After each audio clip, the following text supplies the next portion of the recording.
Welcome to Divine Threads, where ancient myths meet modern curiosity. I'm Aaron, your host, and today we're diving into the fiery world of Elijah, the prophet of dramatic showdowns and divine whispers. What's behind the action?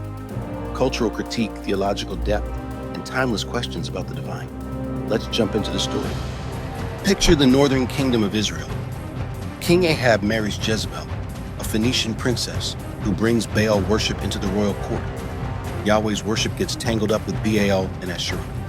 The Elijah stories enter this chaotic scene as a bold critique of religious blending, or syncretism, and a declaration of Yahweh's supremacy. Mount Carmel is the Bible's ultimate showdown.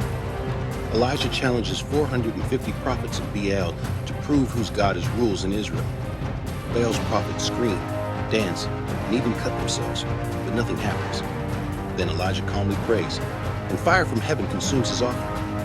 It's not just a warning, it's a redefinition of divine power. Yahweh doesn't need theatrics, he delivers. Fire in the Elijah narratives isn't just a flashy display, it's deeply symbolic.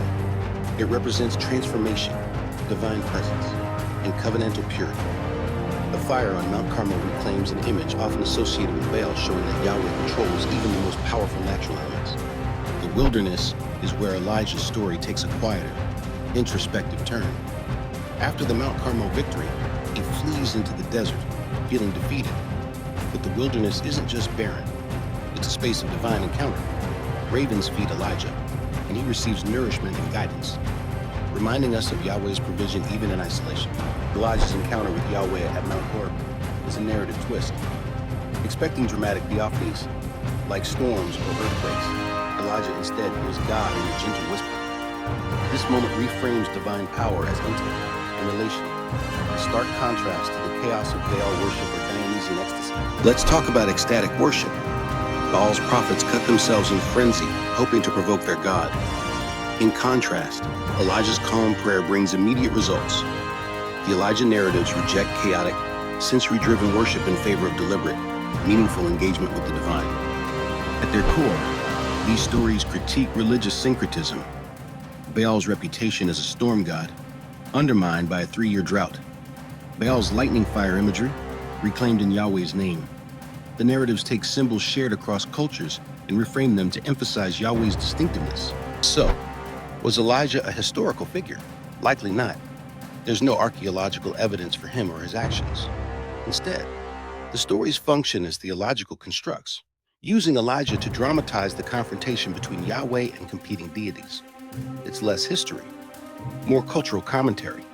By the Hellenistic period, these narratives became tools for resisting Greek religious influences. Dionysian revelry, wild, ecstatic worship, is subtly critiqued. Yahweh's power is portrayed as controlled and purposeful, contrasting with the sensory chaos of Greek and Canaanite traditions. The Elijah stories don't just showcase miracles, they redefine what divine encounters look like. Fire, storms, and wilderness imagery are repurposed to highlight Yahweh's transcendence and intimacy. The gentle whisper at Horeb becomes a signature of Yahweh's relational nature. What do these narratives teach us? They're not just ancient stories, they're reflections on identity and faith. They show a God who brings fire when needed but whispers when it matters most.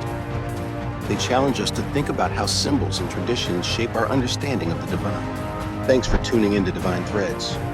I'm Aaron, and I hope today's journey into the world of Elijah sparked your curiosity. Remember, whether it's fire or whispers, there's always more to explore. Catch you next time.